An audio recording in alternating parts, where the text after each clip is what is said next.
no coração da Nova Inglaterra, onde o ar salgado do Atlântico se misturava ao espírito indomável dos colonos. Nasceu em 30 de outubro de 1735 um homem que marcaria para sempre o destino de uma nação.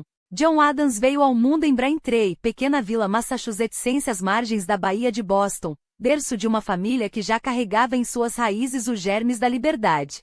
Seu pai, também chamado John Adams, era um homem de múltiplos talentos, lavrador que trabalhava a terra com as próprias mãos, diácono respeitado na comunidade, artesão que dominava a arte de fabricar calçados e ainda servia como cobrador de impostos na região. Embora não fosse um homem de grandes riquezas, sua posição lhe permitiu adquirir uma propriedade em Quincy, terra fértil ao norte de Braintree, onde a família pôde prosperar com dignidade. As origens dos Adams na América remontavam a um passado de coragem e visão. Seu trisavô, Henry Adams, havia cruzado o oceano em 1638, deixando para trás a Braintree inglesa para fundar, com mãos cativas e sonhos audazes, a primeira colônia no mesmo solo que batizaria com o nome de sua terra natal.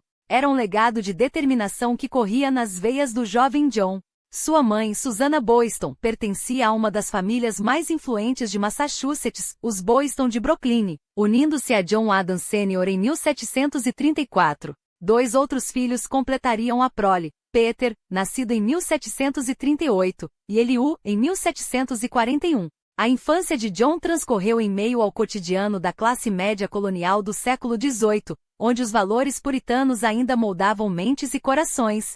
Sua educação inicial ocorreu em uma escola mista onde o New England I, manual pedagógico que desde o final do século XVII formava gerações na fé e nas letras, servia como guia moral e intelectual. Entre catecismos e passagens bíblicas, o jovem Adams aprendeu a decifrar as primeiras palavras, mas logo percebeu que aquele conhecimento, embora essencial, era limitado demais para seu espírito inquieto. Foi então que seus passos o levaram a Braintree Latin School, onde mergulhou no universo do saber clássico. Latim, retórica, lógica, filosofia e aritmética compunham um currículo que, embora enraizado na tradição humanista, já sentia os ventos da mudança trazidos pelo iluminismo europeu e pelas descobertas científicas que revolucionavam o pensamento. Adams não era apenas brilhante, era questionador. Ainda adolescente, sua natureza rebelde e sua tendência a desafiar autoridades lhe renderam não poucas repreensões, traço que mais tarde se revelaria uma virtude inestimável para quem ajudaria a forjar uma revolução.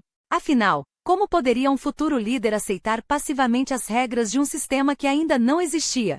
O mundo em que Adams cresceu era um caldeirão de tensões e possibilidades. A costa leste da América do Norte do século XVIII era um tabuleiro onde três impérios disputavam espaço: os espanhóis, donos da Flórida, os franceses, senhores da Nova França, o que hoje é o leste do Canadá, e os britânicos, que desde o início do século XVII vinham expandindo suas colônias entre esses dois polos, de Virgínia à Nova Inglaterra. Quando Adams chegou à idade adulta, já eram 13 as colônias britânicas, estendendo-se de New Hampshire, ao norte, até a Geórgia, ao sul, cada uma com sua identidade, sua economia e seus conflitos. Essas colônias podiam ser divididas em 3 grandes blocos.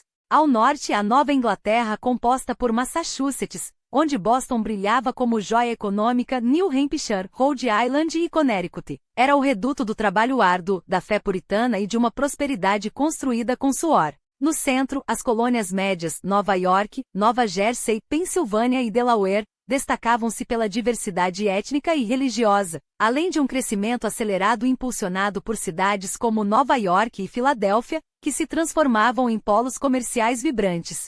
Já ao sul, Maryland, Virgínia, Carolina do Norte, Carolina do Sul e Geórgia, vivia sob o ritmo das plantações, onde o algodão e o tabaco enriqueciam uma elite enquanto escravizavam milhares, criando uma sociedade profundamente desigual. Todas, no entanto, compartilhavam o mesmo jugo, a coroa britânica. Os colonos, embora súditos leais, pagavam impostos sem ter voz nas decisões que afetavam suas vidas. Era uma bomba relógio prestes a explodir, embora nos anos 1750, o jovem Adams ainda não vislumbrasse a tempestade que se aproximava. Seu foco estava em outro campo de batalha, o do conhecimento. Em 1751, aos 15 anos, ingressou em Harvard, a mais antiga e prestigiosa instituição de ensino superior das colônias. Ali, entre os muros da Universidade em Cambridge, Massachusetts, seu intelecto floresceu. Os clássicos gregos e romanos tornaram-se seus companheiros inseparáveis, as narrativas históricas de Tucídides, Lívio e Tácito, os tratados políticos de Cícero e Quintiliano. Mas foi o sopro do iluminismo que verdadeiramente inflamou sua mente. As ideias de liberdade política e representação, que ecoavam como um grito contra os regimes absolutistas da Europa, como os de França e Rússia, encontraram nele um solo fértil. Entre essas obras, O Espírito das Leis, de Montesquieu, publicada em 1748 e traduzida para o inglês em 1750, tornou-se uma referência fundamental. Com suas teses sobre a separação de poderes e os direitos dos cidadãos perante a lei, o livro se transformaria em um farol para Adams e outros futuros pais fundadores da América. O direito, no entanto, era mais do que uma paixão teórica para ele. Após concluir seu bacharelado em artes em 1754, Adams mergulhou de cabeça nos estudos jurídicos, obtendo o título de mestre em 1758. Aos 24 anos, já era um advogado habilitado, pronto para atuar nos tribunais. Foi nesse período de intensos estudos e início de carreira que sua vida pessoal tomou um novo rumo. Conheceu Abigail Smith, sua prima em terceiro grau, uma mulher de inteligência aguçada e caráter firme. O namoro foi longo e cuidadoso, à maneira da época, até que em outubro de 1764, finalmente se casaram. Abigail seria muito mais do que uma esposa, seria sua conselheira, sua voz da razão nos momentos em que seu temperamento teimoso e sua tendência à intransigência ameaçavam ofuscar seu brilhantismo. O casal fixou residência na propriedade de 9,5 acres em Quincy, herdada por Adams após a morte do pai em 1761. Enquanto construía uma carreira jurídica sólida em Boston, baseada em sua reputação de rigor intelectual e argumentação implacável, a família crescia.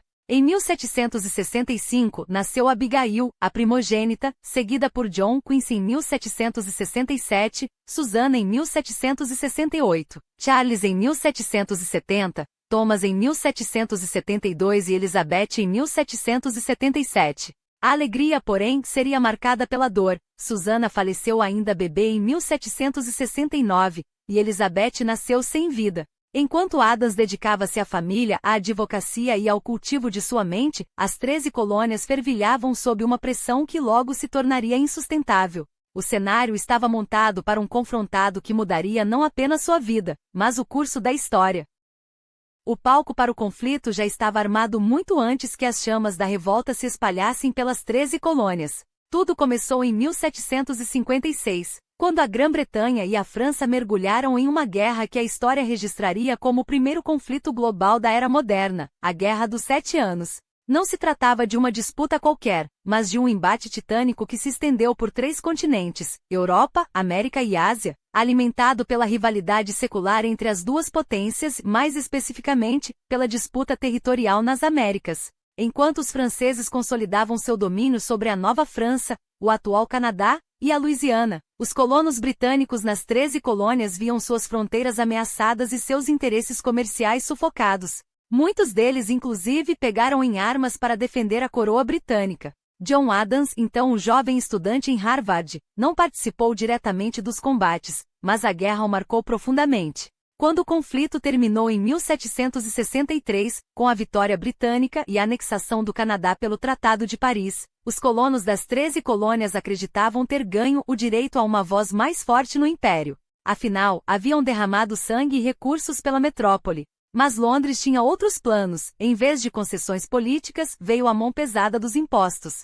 Foi nesse momento que Adams, como tantos outros, começou a perceber que a lealdade à coroa não seria recompensada com justiça, e que a resistência poderia ser a única saída. Os anos seguintes foram decisivos para a formação de suas convicções.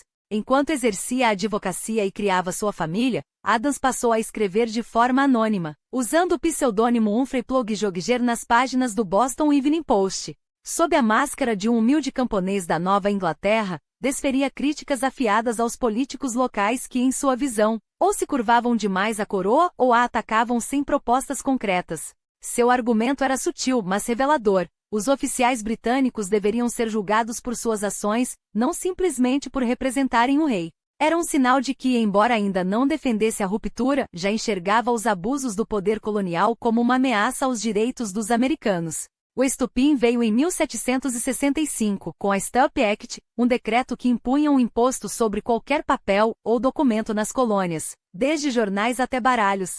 A justificativa? A coroa precisava cobrir os custos da guerra que havia protegido os colonos da invasão francesa. A ironia era cruel. Depois de lutarem pelo império, agora eram tratados como súditos de segunda classe, taxados sem representação. Adams não ficou em silêncio. Sob seu pseudônimo e em documentos como as Braintree Instructions, denunciou a medida como uma afronta aos princípios de justiça. Se os ingleses na metrópole não eram tributados da mesma forma, por que os americanos deveriam sê-lo? A pressão foi tão intensa que Londres recuou, revogando a lei em março de 1766. Mas o dano já estava feito. A Stamp Act havia plantado a semente da desconfiança e Adams, pela primeira vez, assumirá publicamente sua oposição às políticas britânicas. Até então, porém, ele ainda acreditava na possibilidade de reforma dentro do sistema. Mesmo quando as Townshend Acts de 1767 e 1768 impuseram novos tributos sobre chumbo, vidro, papel e chá, Adams manteve uma postura ambígua. Criticava os abusos, mas também agia conforme a lei quando necessário, como no julgamento dos soldados britânicos envolvidos no massacre de Boston, em março de 1770. Enquanto uma multidão enfurecida cercava as tropas em King Street e 5 colonos caíam mortos sob os tiros, a cidade clamava por justiça. Samuel Adams, seu primo e figura radical, exigia a condenação dos soldados.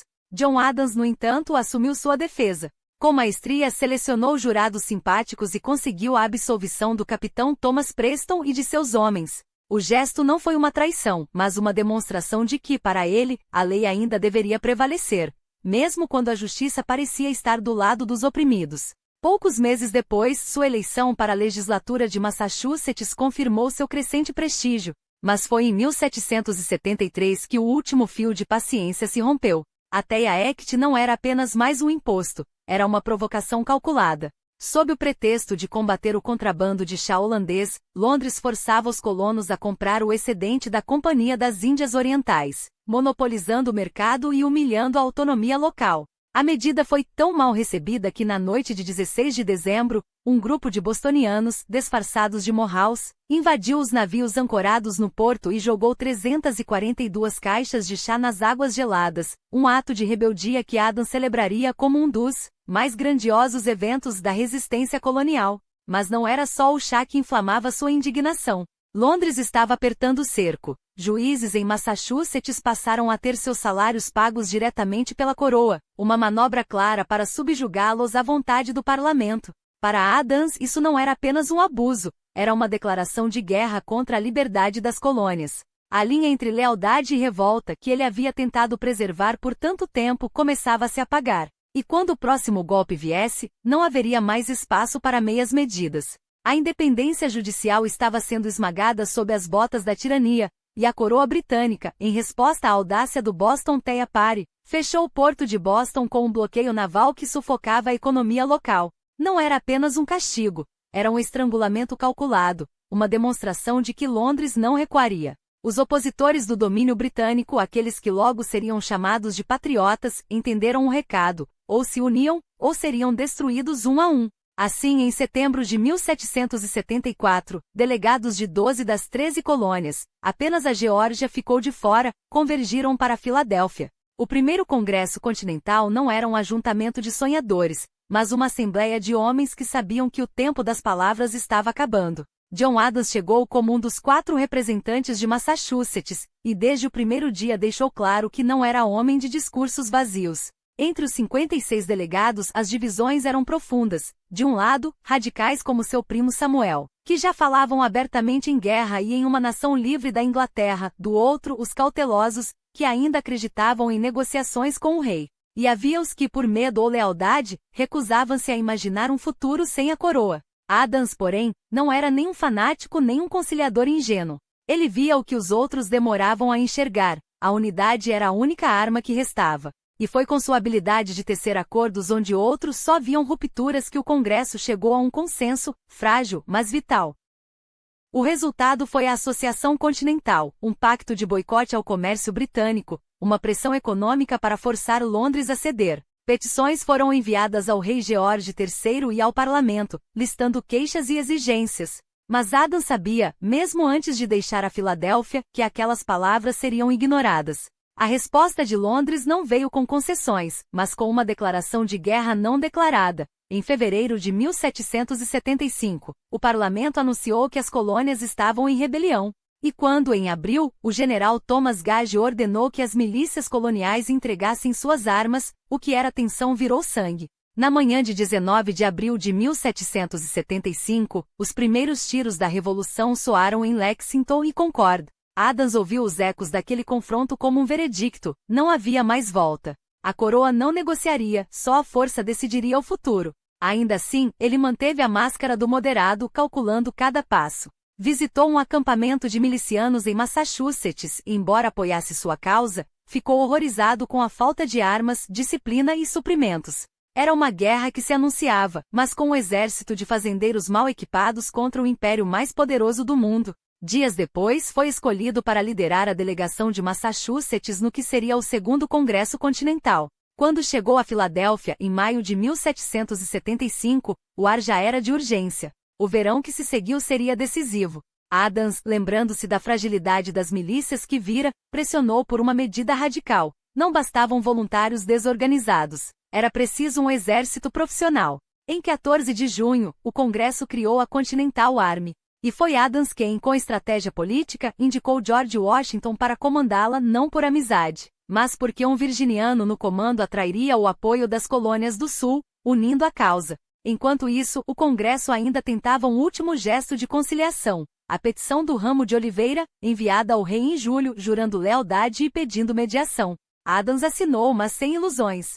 Sabia que aquelas palavras chegariam a Londres como cinzas ao vento. A rejeição foi imediata. Em agosto, as colônias foram declaradas oficialmente em rebelião. Não havia mais espaço para petições. O outono e o inverno de 1775 foram de construção desesperada, um governo nascendo do nada, sem tesouro, sem exército consolidado, sem reconhecimento. Mas quando o verão de 1776 chegou, e a guerra se intensificou sem sinal de trégua, Adams e seus companheiros entenderam que o momento havia chegado. Não bastava lutar.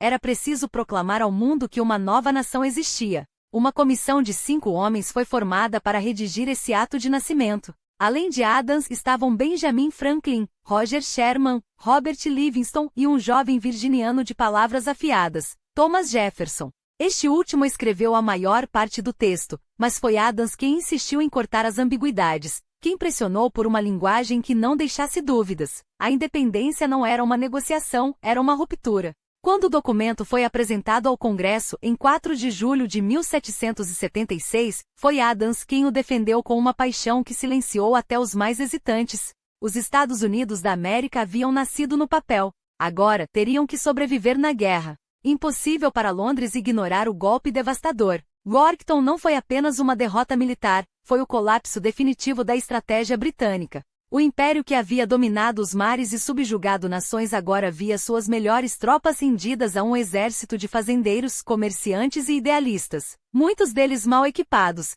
mas unidos por uma causa que nem a fome, nem o inverno, nem as baionetas britânicas conseguiram quebrar. Quando a notícia chegou à Europa, até os céticos mais endurecidos em Versalhes e Haia entenderam. A América não era mais uma rebelião a ser esmagada, mas uma nação a ser reconhecida. E foi nesse momento de virada que John Adams, ainda convalescente em Amsterdã, recebeu a ordem que mudaria tudo. O Congresso, agora certo de que a vitória era inevitável, determinou que era a hora de negociar os termos da paz, não como suplicantes, mas como vitoriosos. Adams, apesar do cansaço e da desilusão com os jogos diplomáticos europeus, sabia que aquele era o seu momento. Se a guerra havia sido ganha no campo de batalha, a paz teria que ser conquistada nas mesas de negociação, onde cada vírgula de um tratado poderia significar a diferença entre uma nação soberana e um protetorado disfarçado. Em novembro de 1781, ele embarcou mais uma vez para Paris, agora como parte de uma delegação que incluía Benjamin Franklin, John Jay e Henry Lawrence. Desta vez, porém, as dinâmicas haviam mudado. Os franceses que antes o ignoravam, agora o cortejavam, não por afeto, mas porque sabiam que a América não precisava mais deles tanto quanto antes. Adams, sempre desconfiado das intenções de Versalhes, viu com clareza o que outros não queriam enxergar. A França não desejava um aliado forte, mas um satélite dependente. Sua missão, portanto, não era apenas garantir a independência, mas assegurar que os Estados Unidos emergissem como uma nação livre de amarras estrangeiras, capaz de determinar seu próprio destino. As negociações foram um duelo de vontades. Os britânicos, humilhados em Yorktown, tentavam salvar as aparências, oferecendo concessões que mantivessem alguma influência sobre as ex-colônias. Os franceses, por sua vez, pressionavam por termos que beneficiassem seus próprios interesses comerciais, mesmo à custa dos americanos. Mas Adams, com a teimosia que sempre o definiu, recusou-se a ceder. Ele insistiu em um tratado que não deixasse brechas para interpretações futuras, reconhecimento total da independência, fronteiras claras, do Atlântico ao Mississippi, e o direito irrestrito de navegação e comércio. Quando os emissários britânicos sugeriram que a Grã-Bretanha poderia, talvez, reconsiderar sua posição se os americanos demonstrassem gratidão por algumas vantagens, Adams respondeu com uma frase que ecoaria na história: não há gratidão em negociações. Há apenas justiça ou injustiça. O Tratado de Paris, assinado em 3 de setembro de 1783, foi sua vitória final. Não um acordo imposto pela força das armas, mas um documento que consagrava em letras indeléveis o nascimento de uma nação livre. Quando a notícia chegou às colônias, agora estados soberanos, o povo tomou as ruas em celebração. Sinos badalaram, canhões dispararam salvas, e homens que haviam perdido filhos, propriedades e anos de suas vidas na guerra finalmente puderam respirar. Mas Adams, como sempre, não se permitiu o luxo da euforia. Ele sabia que a independência era apenas o primeiro capítulo. A verdadeira prova viria agora: construir uma república que sobrevivesse à paz. E mais uma vez ele estaria na linha de frente. A derrota em Yorktown não deixava margem para dúvidas. A guerra havia se tornado insustentável para os britânicos. A partir do final de 1781, as negociações de paz começaram a tomar forma em Paris, e quando a notícia do desastre militar chegou à Europa, o vento da opinião pública na República Holandesa mudou radicalmente a favor dos patriotas americanos. Adams, sempre atento às oportunidades, não perdeu tempo. Em abril de 1782, depois de meses de diplomacia incansável, conseguiu o que poucos acreditavam possível: o reconhecimento formal dos Estados Unidos como nação independente pelo governo holandês em Haia. Mais do que isso, garantiu um empréstimo substancial para o Congresso, injetando oxigênio nas finanças exauridas da jovem república. Mas seu trabalho estava longe de terminar. Paris o aguardava novamente, onde as negociações finais para encerrar a guerra estavam em andamento. A mesa enfrentava agora a delegação britânica, liderada por David Hartley, um homem que, apesar de representar a coroa, parecia compreender a inevitabilidade do momento. A independência americana já não era mais uma questão de se, mas de como. No entanto, os detalhes eram minas terrestres, onde traçar as fronteiras entre os novos Estados Unidos e as colônias britânicas no norte, o que hoje conhecemos como Canadá. Como garantir os direitos de pesca nas águas ricas de Terra Nova e Nova Escócia, vitais para a economia costeira. E mais delicado ainda, como resolver a questão dos lealistas britânicos que, após anos de perseguição e confisco de propriedades, exigiam reparações para abandonar a América e retornar à pátria-mãe? Meses de debates tensos se seguiram com Adams, Franklin e John Jay, uma trindade de mentes brilhantes, porém frequentemente em desavença, negociando palmo a palmo. Até que em 3 de setembro de 1783, o Tratado de Paris foi finalmente assinado. Com a caneta sobre o papel, Hartley representava o império que havia perdido, Adams, Franklin e Jay, a nação que havia nascido do fogo. A guerra estava oficialmente encerrada. Mas a história não concederia a Adams o luxo do descanso. Em vez de retornar a Massachusetts, onde Abigail aguardava com a paciência de quem já havia sacrificado anos de convivência, ele recebeu uma missão ainda mais espinhosa: tornar-se o primeiro embaixador dos Estados Unidos na Grã-Bretanha. Sim, o mesmo país contra o qual a América havia lutado por 8 anos sangrentos. O mesmo país que, apesar da derrota, ainda era a maior potência comercial do mundo e compartilhava com os Estados Unidos não apenas uma língua, mas a mais longa fronteira terrestre. Quando desembarcou em Londres em 1785, Adams sabia que seu desafio não era apenas diplomático, mas quase alquímico: transformar a desconfiança em respeito, a hostilidade em cooperação. E contra todas as expectativas conseguiu. Em uma audiência com o rei Jorge III, O mesmo monarca que havia sido vilificado nos panfletos revolucionários como um tirano, estabeleceu-se um diálogo surpreendentemente cordial. Não havia amizade, mas um respeito mútuo, forjado pela inteligência de ambos. O rei, afinal, era um homem culto e Adams, apesar de seu republicanismo ferrenho, nunca havia sido um demagogo. Reconhecia a grandeza da monarquia britânica, mesmo enquanto defendia a república que ajudara a criar. No entanto, a realidade logo mostrou suas garras. O Tratado de Paris, tão celebrado, começava a se desintegrar na prática. Em Filadélfia, o Congresso arrastava os pés para indenizar comerciantes britânicos e lealistas que haviam perdido tudo. Em retaliação, Londres se recusava a entregar os fortes ao longo do rio Ohio, como prometido. Adams, mais uma vez, via-se preso entre a teoria dos acordos e a teimosia dos homens. Suas frustrações, porém, foram aliviadas por um raio de luz. Pela primeira vez em anos, Abigail pôde juntar-se a ele em Londres, trazendo consigo os filhos já crescidos. Depois de tanto tempo separados por um oceano de deveres, a família finalmente se reunia, ainda que sob o peso das responsabilidades de Adams.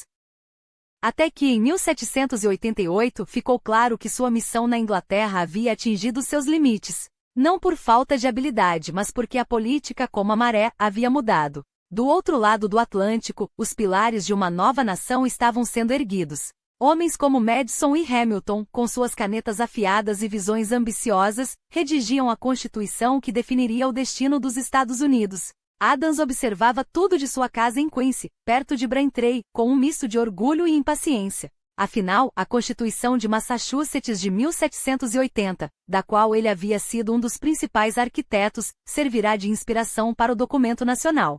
Lá estavam suas ideias, um sistema bicameral que equilibrava a voz do povo, a Câmara dos Representantes, com a prudência dos proprietários de terras, o Senado, um judiciário independente e um executivo forte, porém limitado. Era uma constituição de compromissos, como só poderia ser em uma terra de contrastes, suficiente para acalmar os conservadores que temiam a turba, mas também para satisfazer os liberais que sonhavam com uma democracia ampla. E, acima de tudo, um sistema de freios e contrapesos, onde nenhum poder, nem o do presidente, nem o do Congresso pudesse crescer sem controle. Adams acompanhava tudo com atenção redobrada, pois tinha um objetivo claro: tornar-se o primeiro presidente da nação que ajudara a forjar. Mas a história, mais uma vez, tinha outros planos. George Washington, o general invicto, o símbolo vivo da Revolução, era a escolha óbvia, quase unânime. Sua reputação transcendia facções, seu nome sozinho bastava para unificar um país ainda fraturado. Adams, realista como sempre, compreendeu que não havia espaço para uma disputa. Em vez disso, direcionou suas energias para a segunda posição mais importante, a vice-presidência. Naqueles primeiros anos, o cargo era pouco mais que uma sombra constitucional. O vice-presidente presidia o Senado, mas não tinha voz ativa no executivo. Ainda assim, Adams não era homem de se contentar com a irrelevância. Logo nos primeiros meses, sua postura conservadora, e um certo gosto residual pelas formalidades monárquicas, o colocou em rota de colisão com os senadores. Quando sugeriu que o presidente fosse tratado por Sua Alteza, ecoando os títulos da realeza, a reação foi imediata e furiosa. Senhor Presidente, foi a solução encontrada, mas o dano já estava feito. Adams ganhará inimigos onde deveria ter aliados, e sua influência no Senado começou a se esvair. No entanto, havia algo que nem mesmo seus críticos podiam negar. Quando o voto no Senado empacava, era a voz de Adams que frequentemente desempatava. E em uma república ainda tão jovem, cada decisão contava. Nenhum vice-presidente antes dele, nem mesmo John Calhoun, o astuto estrategista do século XIX, exerceu tanta influência nas deliberações do Senado quanto Adams. E, no entanto, o próprio cargo que o colocava no centro das decisões começou a lhe parecer uma prisão de ouro. A desilusão cresceu como uma sombra sobre seus anos na vice-presidência, agravada pela indiferença calculada de George Washington. O primeiro presidente, que tanto dependera de seu julgamento durante a Revolução, agora o tratava como uma peça decorativa do governo, útil apenas quando a crise batia à porta. E a crise veio com a França. Quando a Revolução Francesa irrompeu no verão de 1789, seguida pela guerra que arrastaria a Europa para o caos, Washington, por uma vez, voltou-se para Adams. Afinal, quem melhor para avaliar os desdobramentos do que o homem que negociara empréstimos em Paris e testemunhara de perto os primeiros sinais da tempestade? Adams, inicialmente otimista com os ideais revolucionários, viu-se horrorizado quando a Terreur transformou a liberdade em carnificina. As cabeças rolavam na guilhotina, igrejas eram saqueadas, e o que começara como um grito por justiça degenerara em barbarismo. Washington ouviu suas advertências, mas apenas sobre a França. Em todo o resto, Adams era um espectador, reduzido a assistir, impotente, enquanto o governo tomava forma sem sua voz. Não demorou para que ele desabafasse com a amargura que ocupava o cargo mais insignificante já inventado pelo homem. E não era exagero. A vice-presidência, naqueles anos formativos, era pouco mais que um posto cerimonial, um lembrete constante de que sua glória passada, como revolucionário, diplomata, pensador, agora se resumia a quebrar empates no Senado. Mas enquanto Adams se sentia marginalizado, algo muito maior fermentava nos bastidores da jovem república, o nascimento do primeiro sistema partidário americano. De um lado, os federalistas, o partido de Alexander Hamilton, que pregava um governo central forte, alianças com a Grã-Bretanha e o crescimento industrial das cidades. Seu reduto? A Nova Inglaterra e os estados mais urbanizados, como Nova York e Pensilvânia, onde os comerciantes e banqueiros viam no federalismo a garantia de ordem e prosperidade. Do outro, os republicanos democráticos, a facção de Jefferson e Madison, que enxergava no campo a alma da nação, defendia os direitos dos estados e, sem meias palavras, abrigava os maiores apologistas da escravidão. Seu poder vinha do sul, das plantações que alimentavam a economia com algodão e tabaco, e de um sonho expansionista. Um império continental onde a América reinaria soberana, livre das amarras europeias. Adams, sem hesitar, alinhou-se aos federalistas. Compartilhava com Hamilton a visão de uma nação unida por instituições sólidas, não por laços frágeis entre estados soberanos. Via na Grã-Bretanha um parceiro natural, não por nostalgia monárquica, mas por pragmatismo. O comércio com Londres era vital, e a França revolucionária, com seu ateísmo militante e seu caos, era um perigo a ser contido. Quando Washington, em um gesto que selaria seu legado como o pai da pátria, anunciou que não buscaria um terceiro mandato para que a presidência não se transforme em trono, declarou, o caminho ficou livre para a primeira eleição verdadeiramente disputada da história americana. Jefferson, o virgiliano do Sul, era o favorito dos republicanos. Mas os federalistas, embora divididos, sabiam que só um nome poderia deter o avanço jeffersoniano, John Adams. Hamilton, que desconfiava de Adams tanto quanto admirava seu intelecto, engoliu o orgulho. Melhor um rival conhecido no poder do que um idealista perigoso. A campanha, se é que podia ser chamada assim, numa era em que os candidatos não faziam comícios, mas deixavam seus aliados travarem batalhas verbais nos jornais, foi uma guerra suja. Os panfletos federalistas pintavam Jefferson como um jacobino ateu, pronto a importar o terror para a América. Os republicanos retratavam Adams como um monarquista disfarçado, ávido por coroar-se rei. Antigos irmãos de armas, agora se dilaceravam em público. Quando os votos foram contados, a vitória de Adams foi por um fio, 71 contra 68 de Jefferson. Pinckney, o outro federalista, ficou com 59. O Sul, fiel a Jefferson, entregou-lhe quase todos os seus votos. A Nova Inglaterra, bastião federalista, fez o mesmo por Adams. Mas foram os estados do meio, Pensilvânia, Nova York, Nova Jersey e Delaware, os verdadeiros swing states daquela eleição, que decidiram o destino da nação. Por uma ironia cruel do sistema eleitoral, Jefferson, o derrotado, tornou-se vice-presidente. Dois homens que já haviam sido amigos, agora dividiam o mesmo governo com uma desconfiança que beirava o ódio. Em 4 de março de 1797, Adams prestou juramento. Herdava uma república dividida e um mundo em chamas. A França, em guerra com metade da Europa, desafiava a neutralidade americana com sua retórica revolucionária e seus navios de guerra. Os federalistas, seduzidos pelo exemplo britânico, clamavam por uma declaração de guerra. Mas Adams, que conhecia bem o custo da violência, hesitou. Enviou uma delegação a Paris, e o que encontrou foi um escândalo que abalaria a nação. 3 agentes franceses conhecidos apenas como X, Y e Z nos despachos diplomáticos, exigiram subornos escandalosos antes mesmo de sentar à mesa de negociações. Quando a notícia vazou, a indignação varreu o país. A França, outrora aliada na luta pela independência, revelava-se agora como um extorsionista cínico. Adams poderia ter usado a fúria popular para arrastar a América para a guerra. Afinal, a Grã-Bretanha, inimiga de ontem, agora se oferecia como aliada contra o caos francês. Mas o presidente resistiu. A América não seria arrastada para os conflitos europeus, não dessa vez. O que se seguiu foi uma guerra não declarada. a Quasi-Guerra de 1798 a 1799, uma série de escaramuças navais que forçaram Adams a reconstruir uma marinha quase extinta.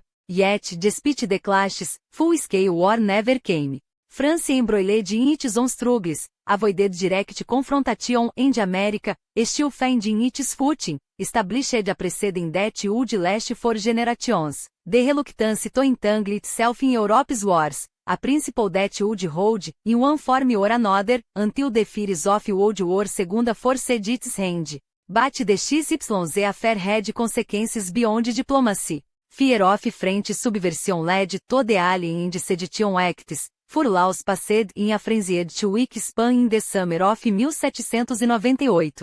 Ostensibly designed to root out foreign spies and seditious agitators, they were swiftly turned against Jefferson's allies in the press. Critics accused Adams of censorship, of wielding power like a tyrann. Yet the truth was more nuanced. The bills had originated in Congress, not the White House, and Adams, though resigned then, did so with visible unease. Still the damage was done. The acts became a sign on his presidency, a weapon for his enemies to brandish as proof of his authoritarian streak. And then there was Washington, D.C., a city born of compromise and ambition. Philadelphia had been the temporary capital, New York a brief interlude, but the nation needed a permanent home. The Potomac, straddling Maryland and Virginia, was chosen as the site, a concession to the South, which feared a Northern-dominated government. Adams would be the first president to live there, moving into the unfinished presidential mansion in 1800, a draft, half-built symbol of a nation still under construction. The capital was a swamp in more ways than one. A physical bog where mosquitoes thrived and a political morass where the future of the Republic was being fought over, one brick at a time. A década de 1790 foi um período de construção literal e figurada. A cidade que finalmente receberia o nome de Washington, D.C., em homenagem ao herói de guerra e primeiro presidente, surgiu lentamente do pântano, como se a própria terra resistisse a ser domada. Quando novembro de 1800 chegou, o palácio presidencial, ainda inacabado e cheio de correntes de ar, estava justamente habitável o suficiente para que Adams se mudasse, enquanto o Congresso se reunia pela primeira vez no que então chamavam de Congress House e um edifício que, com o tempo se tornaria o Capitólio, símbolo de um poder que ainda tentava definir seus limites. Mas a harmonia era tão escassa quanto as janelas vedadas da nova capital. Os anos finais do século XVIII haviam sido marcados por tensões que ameaçavam rasgar o tecido frágil da jovem república. Pouco antes da mudança para Washington, a Pensilvânia fora sacudida pela rebelião de Fries, um levante liderado por um imigrante alemão, John Fries, contra um imposto federal sobre propriedades. Embora o conflito tenha terminado sem derramamento de sangue, foi o terceiro motim fiscal desde a independência, uma advertência clara de que, se os britânicos haviam sido expulsos, o ódio a tributos opressivos permanecia vivo, como uma chaga aberta na memória coletiva do país. Adams, no entanto, optou pela clemência. Enquanto os tribunais condenavam Fries e seus seguidores à forca, o presidente os perdoou com um gesto que revelava tanto sua aversão à tirania quanto sua crença de que a justiça não deveria ser cega, mas humana. Mas se Adams demonstrara misericórdia com os rebeldes, o mesmo não poderia ser dito de sua relação com Thomas Jefferson. O que outrora fora uma amizade intelectual forjada nos salões de Paris e nos debates sobre a natureza do governo, havia se desintegrado em uma rivalidade amarga, alimentada por divergências irreconciliáveis. Jefferson, o virulento francófilo, continuava a defender uma aliança com a França revolucionária, mesmo após o escândalo do caso XYZ, quando diplomatas franceses exigiram subornos descarados dos americanos. Enquanto isso, Adams via na Revolução Francesa não a promessa de liberdade, mas o caos de uma guilhotina que ceifava vidas com a mesma indiferença com que cortava fios de cabelo. Suas visões de governo também colidiam. Adams acreditava em um executivo forte, capaz de conter as paixões populares. Jefferson, em uma democracia agrária, onde o poder emanasse dos estados e dos pequenos proprietários. E então havia a questão da escravidão, o abismo moral que os separava. Adams, que chamava a instituição de abominação, havia sido fundamental para que Massachusetts se tornasse um dos primeiros estados a abolir a escravidão, ainda nos anos 1780. Jefferson, por outro lado, escrevia sobre a igualdade de todos os homens, enquanto mantinha mais de 600 pessoas escravizadas em Monticello, um paradoxo que o perseguiria até a morte. Não era de admirar que Adams raramente consultasse seu vice-presidente, assim como Washington o ignorara antes. A discórdia entre eles não era apenas política, era existencial. O ápice desse conflito chegaria em 1800, quando a eleição presidencial os colocaria frente a frente pela segunda vez. Mas desta vez as regras haviam mudado. Pela primeira vez, os partidos indicavam um candidato principal e um companheiro de chapa, um sistema que pretendia evitar o caos de 1796, quando Adams e Jefferson, o primeiro e o segundo colocados, haviam sido forçados a governar juntos como presidente e vice. Agora, Adams liderava a chapa federalista ao lado de Charles Pinckney, enquanto Jefferson unia forças com Aaron Burr, o astuto advogado e veterano da Guerra Revolucionária. A campanha foi uma guerra suja. Os jeffersonianos atacavam Adams por sua política externa, acusando-o de submeter a nação aos caprichos da Grã-Bretanha e por seus impostos, pintando-o como um tirano em formação, ansioso para centralizar o poder em Washington à custa das liberdades estaduais. Os federalistas, por sua vez, retratavam Jefferson como um jacobino disfarçado, pronto a importar o terror da França para as costas americanas. Era uma disputa que, em sua essência, já anunciava os conflitos do futuro: governo forte versus estados soberanos, ordem versus revolução, tradição versus mudança. Os ecos desses debates ainda ressoam hoje, como um fantasma que se recusa a ser exorcizado. No final, a desunião dentro do próprio partido de Adams selou sua derrota. Alexander Hamilton, seu antigo aliado, trabalhava nos bastidores para minar sua candidatura, preferindo Pinckney, um movimento que fragmentou o voto federalista. Jefferson venceu por uma margem estreita, 73 votos no colégio eleitoral contra 65 de Adams. Quando deixou a presidência em março de 1801, Adams não compareceu à posse de seu sucessor, quebrando uma tradição que ainda não existia. Em vez disso, partiu para Quincy, sua fazenda em Massachusetts, onde pretendia se afundar no silêncio da vida rural, nos livros e na terra. Mas o passado não solta suas presas tão facilmente. Aos 65 anos, Adams tentaria se afastar da política, dedicando-se à agricultura e a uma autobiografia que nunca terminaria. Porém, as finanças o traíram.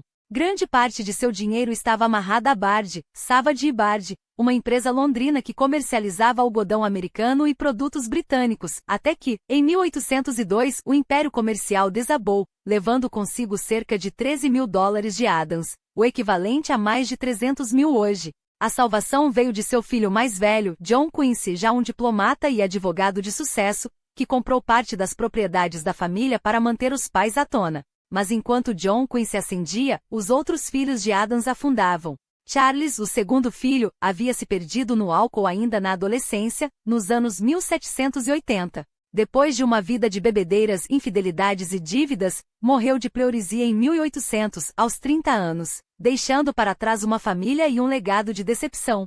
Thomas, o caçula, treinado como advogado, voltou para Quincy após a aposentadoria do pai, mas logo seguiu os passos do irmão. O vinho substituía os processos, as tarefas na fazenda substituíam os clientes, e as dívidas se acumulavam como uma sombra sobre sua mente frágil. Adams, que tanto prezava pela disciplina, via seus herdeiros se desfarelarem, uma ironia cruel para um homem que dedicara a vida a construir uma nação.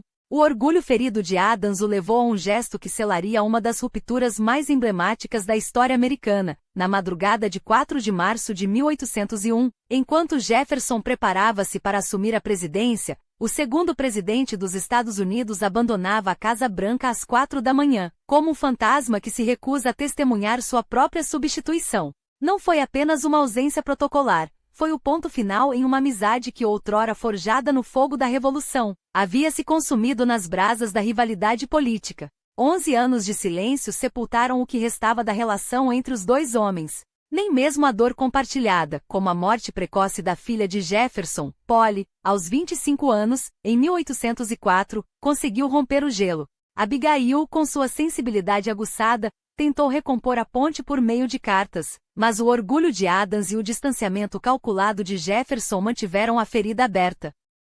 Foi preciso que outro signatário da Declaração de Independência, Benjamin Rush, interviesse como mediador em 1812 para que a reconciliação finalmente florescesse. O que se seguiu não foi um mero reatamento de laços, mas um dos diálogos epistolares mais profundos e reveladores da história americana. Adams, sempre inquieto, tentou inicialmente arrastar Jefferson de volta às trincheiras de seus desentendimentos políticos, declarando com a urgência de quem sente o peso dos anos: "Você e eu não devíamos morrer sem antes nos explicarmos um ao outro." Jefferson, no entanto, recuou com a sabedoria de quem já não tinha mais energia para batalhas passadas.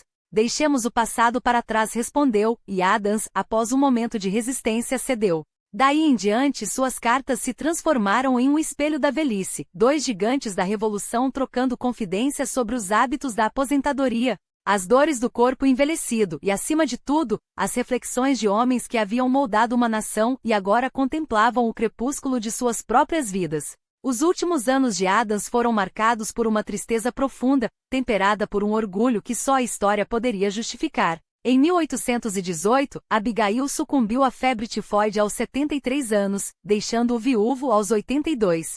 Suas palavras finais, "John, não será por muito tempo", ecoaram como uma profecia que o destino se encarregaria de adiar. Ele sobreviveria mais 8 anos, tempo suficiente para ver o filho que levava seu nome, John Quincy, percorrer o mesmo caminho que ele próprio havia trilhado décadas antes. De embaixador na Europa a secretário de Estado no governo Monroe, e finalmente em 1825, como sexto presidente dos Estados Unidos. O círculo se fechava de maneira quase poética. O homem que ajudara a forjar a República viveu para ver seu herdeiro assumir o cargo que ele próprio ocupará, em uma eleição tão disputada quanto a sua própria derrota para Jefferson. Quando Adams faleceu em 4 de julho de 1826, aos 90 anos, em sua fazenda em Quincy, o destino teceu uma de suas ironias mais sublime. Era o cinquentenário da Declaração de Independência, e poucas horas antes, em Monticello, Thomas Jefferson também expirava. Dois titãs, dois arquitetos de uma nação, partindo no mesmo dia que consagrara sua obra.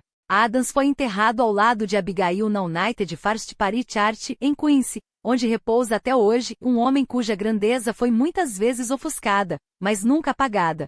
E aqui reside o paradoxo de John Adams, um gigante que sempre pareceu caminhar à sombra de outros. Foi ele quem propôs a criação do Exército Continental, mas Washington colheu a glória das batalhas. Foi ele quem lutou pela aprovação da Declaração, mas Jefferson levou a fama por sua redação. Nas negociações de Paris, seu nome foi eclipsado pelo carisma de Franklin. E quando finalmente alcançou a presidência, seu mandato foi consumido por controvérsias, a ameaça de guerra com a França, o mesmo país que o humilhara décadas antes, e o espectro de um legado mancado. Dos 5 primeiros presidentes, todos eles fundadores, apenas Adams serviu um único mandato, enquanto Washington, Jefferson, Madison e Monroe governaram por 8 anos. Não é de estranhar que seu nome ressoe com menos intensidade no imaginário popular. No entanto, quem ousa mergulhar além das sombras descobre um Adams tão essencial quanto qualquer outro, o advogado que, contra todas as expectativas, defendeu os soldados britânicos após o massacre de Boston, mas que anos depois reconheceu a tirania da coroa e se tornou um dos pilares da independência. O estadista que, apesar de suas convicções, nunca possuiu escravos, um gesto raro entre os fundadores. O pensador que, nas cartas a Jefferson, revelou uma profundidade intelectual capaz de rivalizar com a de qualquer filósofo da época. Talvez Adams não tenha sido o herói carismático que a história prefere celebrar, mas foi, sem dúvida, o arquiteto silencioso sem o qual a revolução poderia ter desmoronado. Então, pergunto, não seria John Adams, afinal, o mais subestimado dos fundadores? Um homem cuja genialidade foi ofuscada pelo brilho de seus pares, mas cuja mão esteve presente em cada alicerce da nação? A história muitas vezes premia os que lideram à frente, mas são os que trabalham nos bastidores que não raro sustentam o palco. E se há um nome que merece ser resgatado das sombras para ocupar seu lugar ao sol, é o dele.